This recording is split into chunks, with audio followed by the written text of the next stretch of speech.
नमस्कार।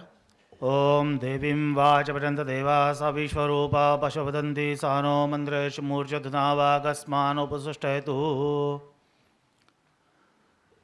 मैं डॉक्टर केतन खरे, वेदांग ज्योतिष बीए एमए और एस्ट्रोलॉजी साइंस में डॉक्टरेट कंप्लीट कर वास्तुशास्त्री कंप्लीट किया हूँ।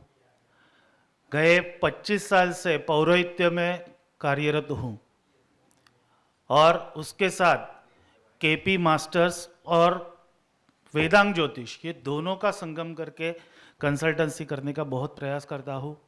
तो उसी के बारे में थोड़ा सा आज बोल रहा हूँ कि ज्योतिष और कर्मकांड, जैसे अभी सर ने बताया कि बहुत सी रेमेडीज है जो छोटी छोटी है की जाती है, लेकिन अगर हम लोग पाराशरी देखें तो खाली पाराशरी में ही लास्ट के 2 अध्याय में बताया गया है कि किस किस तरह से रेमेडीज करके आप इन सभी ग्रहों को सुधार सकते हैं या फिर अपने दोष जो है उनके ऊपर मात करके कैसे आगे बढ़ सकते हो।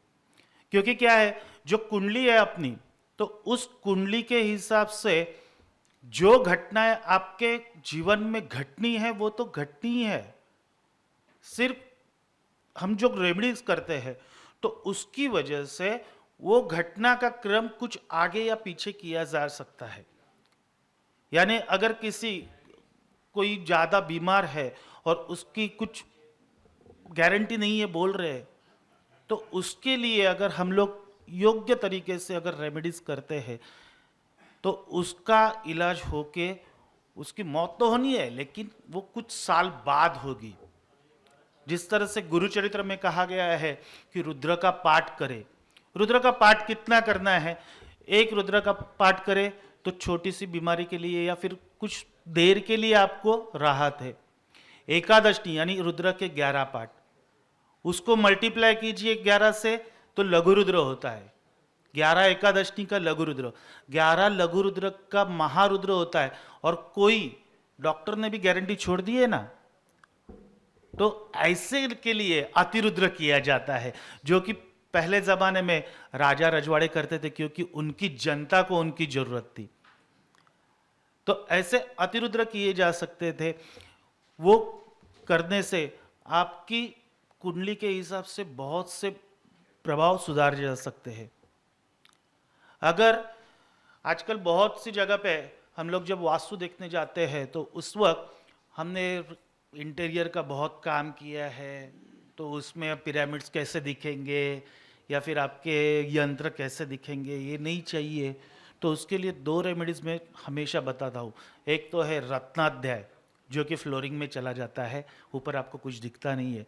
और दूसरा है कि आपके घर में साल में एक बार उदक शांति और लघु रुद्र ये 2 करवाइए। 3 साल में एक बार नवचंडी का पाठ अवश्य करें।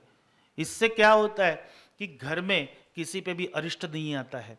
दूसरी बात, घर में अगर किसी के भी कुछ काम रुके हैं, जैसे किसी के जॉब की तकलीफें है या किसी के शादी वगैरह रुकी है, तो नवचंडी के पाठ से और नवचंडी करने से, हवन से वो सब सॉल्व आउट होते हैं। ठीक है। उसके बाद जब हम अपने किसी भी क्लाइंट को कुंडली के हिसाब से अगर बताते हैं तो उसके तौर पे पंचांग का तो 5 अंक तो महत्व रखता ही है। तिथि, नक्षत्र, योग, वार और करण ये तो रखते ही है। जो जो नक्षत्र अशुभ बोले हैं जन्म के लिए, जो जो योग अशुभ बोले हैं और करण बोले हैं, इनकी तो शांति आवश्यक ही है। लेकिन उसके कारकत्व जो उस जातक का प्रश्न है, उसका वो प्रश्न के हिसाब से कारकत्व कौन सा है, कारक ग्रह कौन सा है, कारक स्थान कौन सा है, उसकी तिथि देखना जरूरी है। वो दीप्तादि अवस्था, सुप्तादि अवस्था जो है उनमें वहाँ की अवस्था देखनी है। अगर कोई ग्रह स्वप्न अवस्था में है तो वो काम नहीं करता है, मृत अवस्था में है तो भी काम नहीं करता है। अगर वो सोया है काम नहीं करेगा, उसे जागृत अवस्था में ही चाहिए। वो अगर जागृत अवस्था में है तब वो काम करेगा। अगर कुंडली में अगर वो जागृति नहीं है तो फिर क्या करे? तो जब गोचर में वो जागृत हो रहा है तो उस वक्त उसके लिए उपाय करे और उससे उसका काम जरूर बनेगा। ये कम से कम अभी 15-20 साल से प्रैक्टिस कर रहा हूँ और इसी तरह से मैं उनको रेमेडीज दे रहा हूँ, अभी तक कोई फेल नहीं गई है। और आखिर में आपको एक सबसे बड़ी बात बोलता हूँ कि जो आजकल जो हो रहा है कि पंचांग ज्योतिष बहुत बड़े हैं। पंचांग ज्योतिष मतलब जिनको मैं बोलता हूँ कि बाजार से पंचांग लिया 100 रुपए का, उसमें जितना ज्योतिष लिया उसके हिसाब से बोल दिए, वो नहीं चाहिए। वहाँ पे ज्योतिष का आपको अध्ययन ही चाहिए, क्योंकि ये नुकसान तब होता है जब शादी के लिए कुंडली मिलान के लिए आते हैं लोग। कुंडली मिलान के लिए आते, नक्षत्र मिलान के लिए, राशि मिलान के लिए नहीं आते। कुंडली में जो चौकट दी है गुणों की, वो खाली जिसे अष्टकुट से हम लोग देखते हैं, वो सिर्फ नक्षत्र के हिसाब से दी है। नक्षत्र चंद्र का रहता है,